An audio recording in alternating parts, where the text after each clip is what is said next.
오후 3시 강남 재개발 현장의 뜨거운 아스팔트 위로 권미란의 그림자가 길게 드리워졌다. 68세의 나이에도 여전히 꼿꼿한 자세로 현장을 누비는 그녀의 모습에서는 40년 건축가로서의 위풍당당함이 느껴졌다. 이 부분 철근, 간격이 설계와 다릅니다. 미란의 날카로운 지적에 현장 소장이 고개를 숙였다. 세월이 흘러도 변하지 않는 그녀의 완벽주의였다. 서울 시내 곳곳에 우뚝 선 빌딩들이 모두 그녀 손끝에서 탄생했고 그 덕분에 축적된 재산은 수백억에 달했다. 하지만 그 순간이었다. 공사용 철판을 피해 발걸음을 옮기던 미란이 갑자기 균형을 잃었다. 발밑의 작은 돌에 미끄러지면서 그녀의 몸이 3미터 아래 콘크리트 바닥으로 떨어졌다. 어머니, 함께 온 직원의 비명이 현장을 가득 채웠다. 응급실 수술 등 아래서 8시간을 버텨낸 미라는 기적적으로 생명을 건졌지만 척추와 골반이 심하게 부러진 상태였다.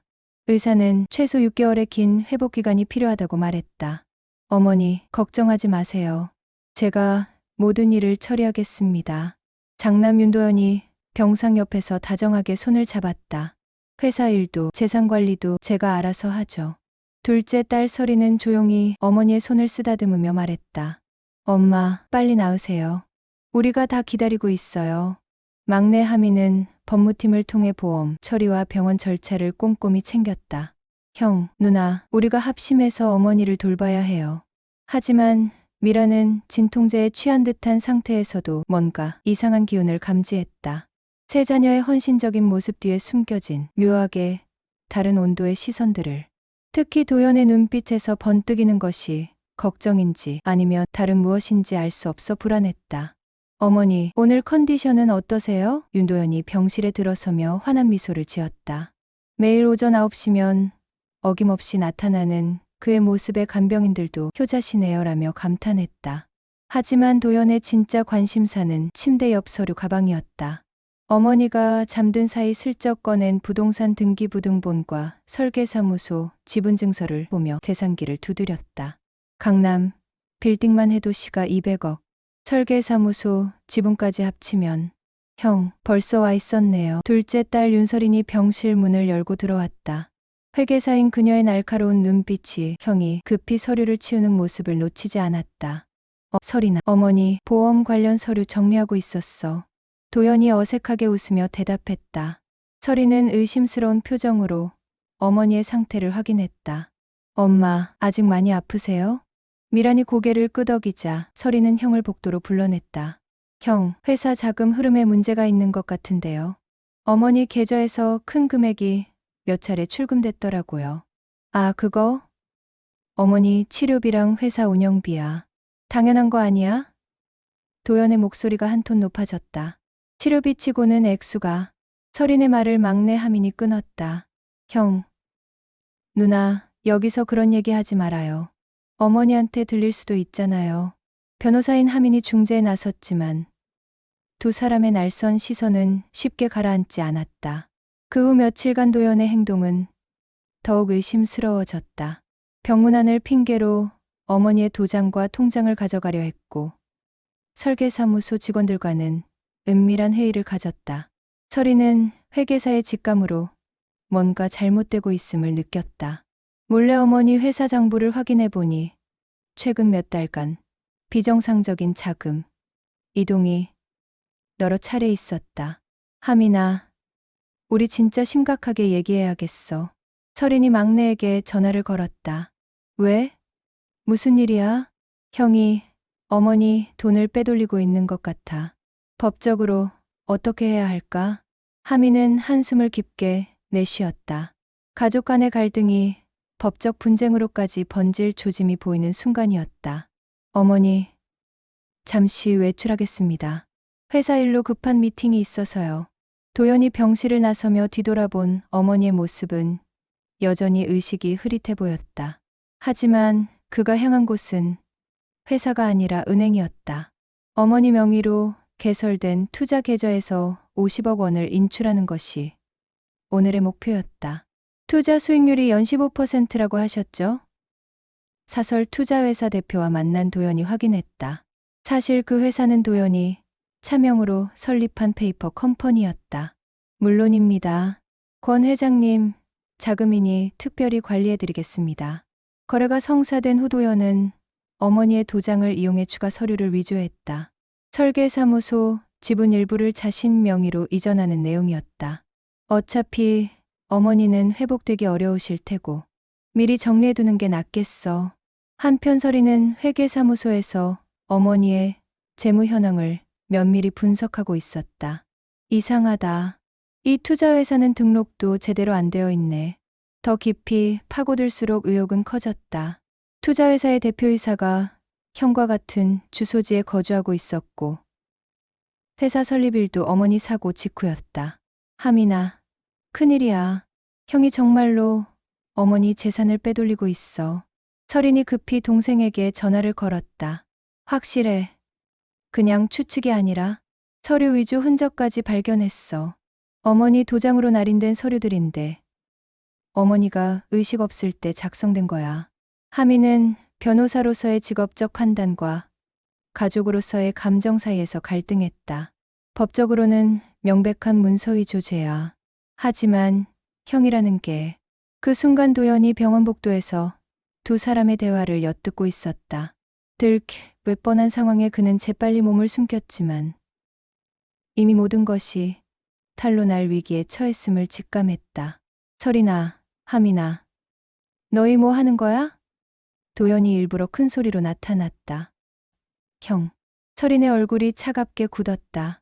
우리 얘기 좀 해야겠어요. 무슨 얘기? 어머니, 재산 얘기요. 더 이상 모른 척 할 수 없겠어요. 공기가 얼어붙었다. 병원 복도에 선 세 남매 사이에는 되돌릴 수 없는 균열이 벌어지고 있었다. 40년 넘게 쌓아온 가족의 신뢰가 탐욕 앞에서 산산조각 나는 순간이었다. 병실 안에서는 미란이 희미하게 눈을 떴다. 복도에서 들려오는 자녀들의 날선 목소리가 그녀의 마음을 아프게 찔렀다.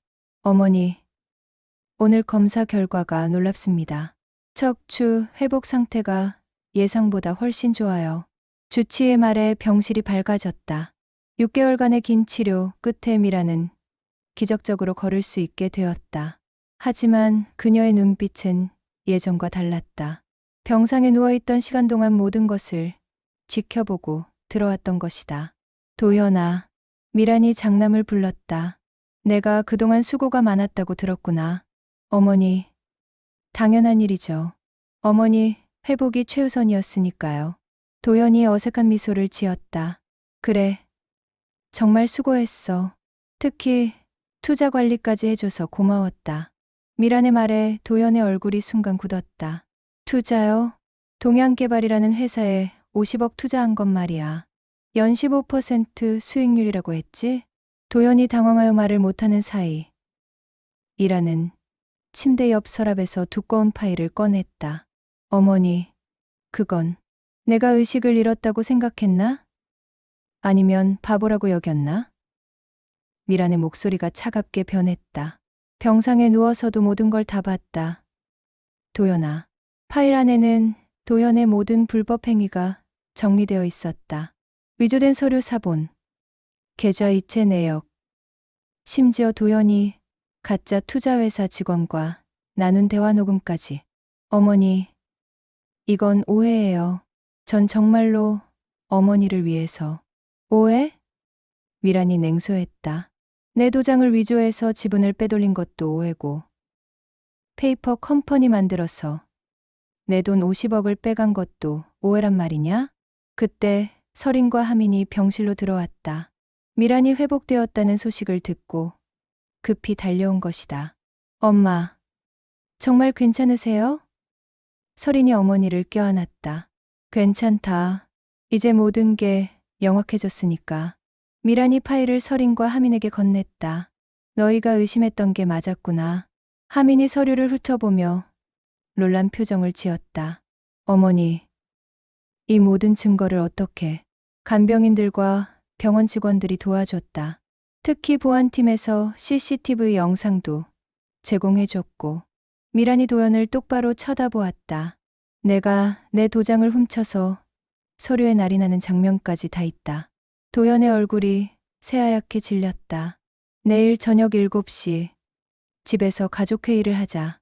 미란이 단호하게 말했다. 이제 모든 걸 정리할 때가 됐다. 갈라진 운명.